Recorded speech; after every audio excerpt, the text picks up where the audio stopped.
A very good morning to you, Kevin. I mean, that just really is appalling, isn't it? Only 9 convictions. Yes, good morning. It is a poor show, I must say. I think it mirrors what's happening in other sectors of the country as well. There's increasing pressure on authorities to crack down on corruption. In this case, I think there's a couple of issues. I think the first thing to understand is that, at heart of this problem in the local sphere is that procurement processes, tendering processes, or the governance processes that frame such issues is weak. The administrative capacity in municipalities is weak. The control measures in place in most municipalities is not what it should be. So there is a role for national and specifically provincial government to oversee this and to improve that capacity at the local level.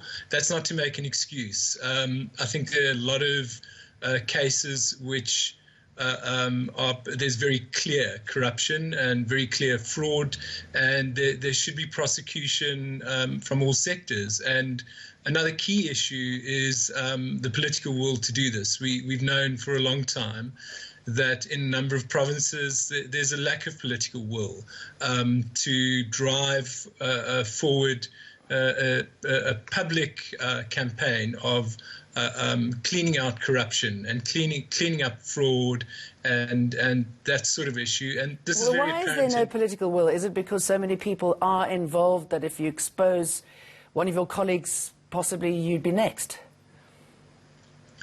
It's difficult to say. I couldn't answer for a political party.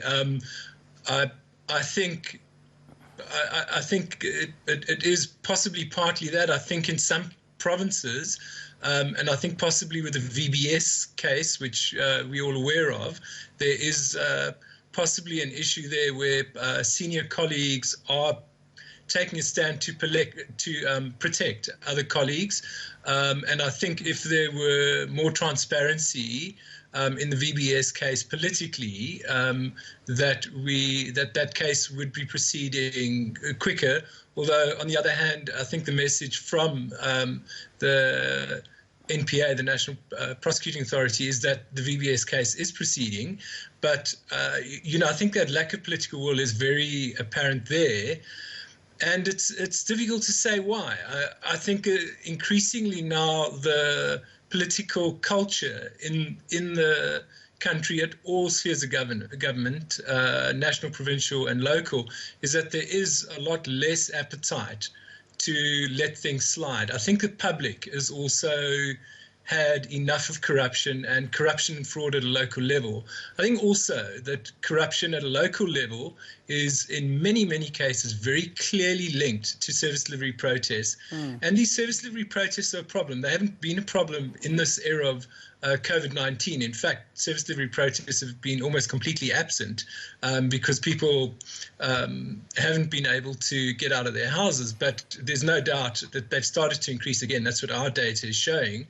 And, I think government and many political parties have a choice. They can choose to crack down, to show publicly that they are cracking down on corrupt officials in the local sphere in this case, or they have to face the wrath of local communities in service delivery protests. Because we know the longer it takes, the longer before it takes to get somebody into jail, this corruption just keeps growing, doesn't it? I mean, it's not going to be tackled when you've got all your mates doing it.